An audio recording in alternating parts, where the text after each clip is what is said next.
இன்றைய நம்பிக்கையின் வார்த்தை. கண்ணீரோடே விதைக்கிறவர்கள் கம்பீரத்தோடே அறுப்பார்கள்.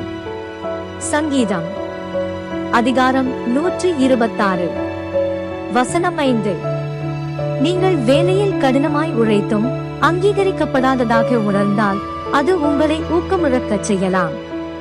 இருப்பினும் வேலையிலிருந்து வெளியில் வருவது அல்லது வேலையை நிறுத்தி விடுவது தீர்வாகாது. அதற்கு பதிலாக இன்னும் சிறிது காலம் பொறுமையாக இருந்து உங்கள் உள்ளார்ந்த உணர்ச்சிகளையும் வலிகளையும் புரிந்து கொள்ளும் கர்த்தரை பற்றிக் கொள்ளுங்கள். இன்று நீங்கள் சிந்தும் கண்ணீர் வயலில் விதைக்கப்படும் விதைகளைப் போன்றது என்பதை நினைவில் கொள்ளுங்கள்.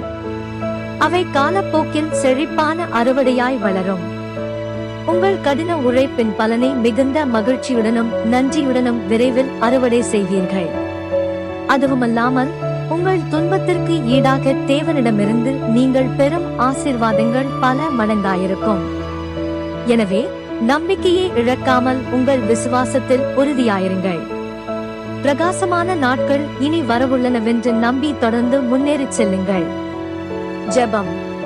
கர்த்தராகிய இயேசுவே, என் கண்ணீருக்கும் துன்பங்களுக்கும் தக்க பலனை எனக்கு தந்து மகிழ்ச்சியின் பாடல்களால் என்னை நிரப்பும். ஆமென்.